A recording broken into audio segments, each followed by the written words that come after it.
मीठे बच्चे, जी पापा जी। तुम्हें इस पढ़ाई का बहुत बहुत कदर रखना है। ये जो ईश्वरीय पढ़ाई है, ये जो स्पिरिचुअल एजुकेशन है गॉड की, इसका बहुत कदर रखना है और इसको जीवन में प्रैक्टिस में लाना है। जैसे हम लोग, मैं आत्मा हूँ, शांत स्वरूप हूँ, तो उसकी प्रैक्टिस भी करनी है। केवल ऐसे नहीं कि रिपीट कर दिया, लेकिन जब मौका आया तब अपना गुस्सा भी कर लिया अच्छे से, तो उसका फ़ायदा कोई नहीं। क्योंकि कोई भी चीज़ थ्योरी में काम नहीं, प्रैक्टिकल में जब आती है तभी वो आप माना जाता है कि अनुभव हुआ इसको। कार की आप किताब पूरी पढ़ लो कैसे कार ड्राइव होती है, और आप कार में बैठो ना, तो ड्राइविंग थोड़ा सीख जाएंगे। तो जो हमने वहाँ पढ़ा है उसको प्रैक्टिकल लाइफ में बाबा कहते हैं यूज़ करो, उसको यूज़ करोगे। जैसे धन है आपके पास, उसको यूज़ नहीं करो तो उतना ही रहेगा। अगर यूज़ करोगे, कहीं इन्वेस्ट करोगे, तो वो बढ़ जाएगा। बीमार हो, आगे बाबा ने पूरी वो कर दी, मरने पर भी हो, अच्छा जी। बीमार हो मरने पर भी हो, तो भी मुरली जरूर सुननी है। बहुत अच्छा। क्योंकि शास्त्रों में क्या कहा गया है, ज्ञान अमृत मुख में हो तब प्राण तन से निकले।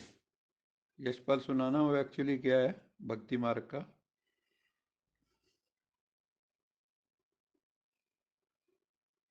गंगा जी का तट हो, सुंदर बंसी बट हो, मेरा मेरा सांवरा सांवरा निकट निकट हो, हो, जब जब प्राण प्राण तन तन से से निकले।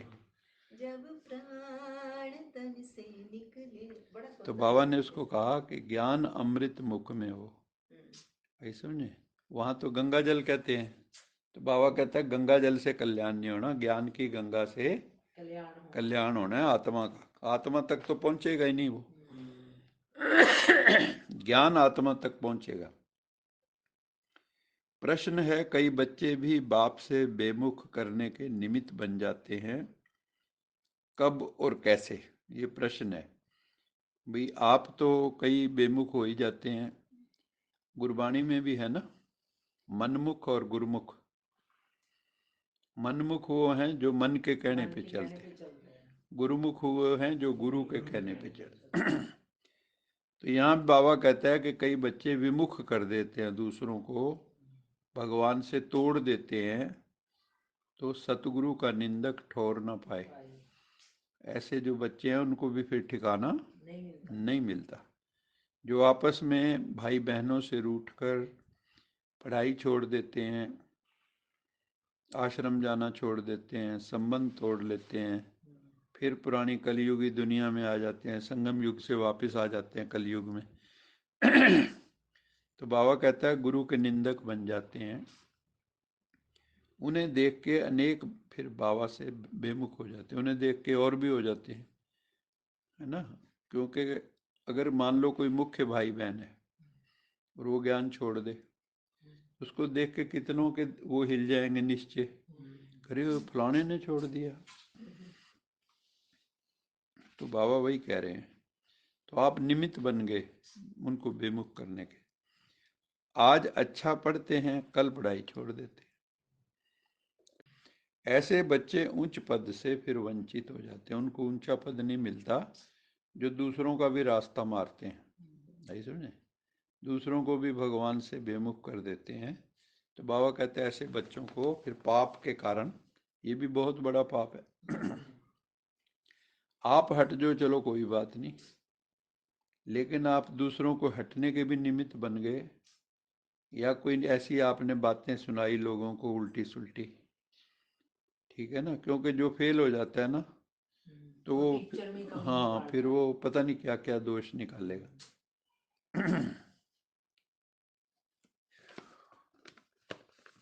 धारणा के लिए मुख्य सार,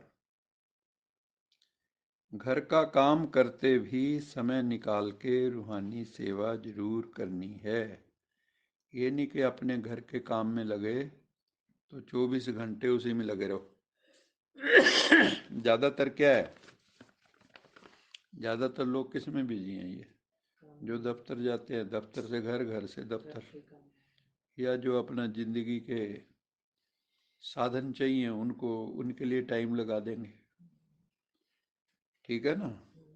और जो घर में काम करने वाले हैं उनको घर से ही फुर्सत नहीं है, नौकरी वालों को नौकरी से फुर्सत नहीं, बिजनेस वालों को बिजनेस से फुर्सत नहीं। तो बाबा कहता है चाहे कुछ भी हो, छुट्टी भी लेनी पड़े कभी, रूहानी सेवा बीच बीच में जरूर करनी है। कई बार बाबा ने कहा मुरलियों में कि कई बार छुट्टी भी अगर लेनी पड़े, जैसे बाबा ने बुलाया है तो कोई बहाना नहीं लगाना चाहिए।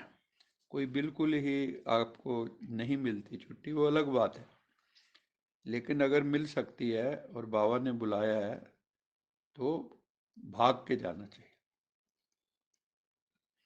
अपने को सर्विस बढ़ाने का जिम्मेवार भी समझना है। बाबा कहता है तुम्हारी रिस्पॉन्सिबिलिटी है, जिम्मेवारी है खुद को सजाना और दूसरों को सजाना, अपना श्रृंगार करना, दूसरों का श्रृंगार करना, ज्ञान रत्नों से, गुणों के मोतियों से, शक्तियों के जवाहरों से। कभी भी डिससर्विस के निमित्त नहीं बनना है, ऐसा नहीं, सेवा नहीं होती कोई बात नहीं, लेकिन आप डिससर्विस कर दो, किसी को ज्ञान में निकलने ना दो, या उसको उल्टा सुल्टी पट्टी पढ़ा दो किसी को, और भगवान से बेमुख कर दो, ये डिससर्विस है। तो ये इसमें भी बहुत सजा भुगतनी पड़ती। पढ़ाने वाला स्वयं सुप्रीम टीचर है। दुनिया में जितने भी टीचर हैं, सबसे ऊंचे से ऊंचा टीचर कौन है? ऊंचे से ऊंचा भगवान, वही, वो सुप्रीम टीचर है। सुप्रीम फादर, इसलिए परम शब्द लगता है। सुप्रीम फादर मतलब परम आत्मा, परम पिता, सुप्रीम सोल, परम आत्मा, हर जगह सुप्रीम लगता है उसमें। सुप्रीम टीचर, सुप्रीम सर्जन, बाबा कहता है मैं सर्जन भी हूँ, मतलब सुप्रीम डॉक्टर भी है वो, हमारी सर्जरी करता है। अंदर जो आत्मा के अंदर हो गए ना ट्यूमर्स, उनका ऑपरेट करता है वो, विकारों के। तो पढ़ाने वाला सुप्रीम टीचर है, इसलिए पढ़ाई का शुरू में भी आया यही लाइन, बहुत कदर रखना है, किसी भी हालत में पढ़ाई मिस नहीं करनी है। पुनरावृत्ति, कुछ भी हो जाए, अगर आप 2-4 दिन नहीं सुनोगे ना तो आप पुराने ढर्रे पे चले जाते हो, मन बुद्धि फिर वैसे ही हो जाते हैं। फिर कुछ दिन बाद, अगर ज़्यादा दिन हो गए, फिर आने को भी दिल नहीं करेगा कुछ दिन।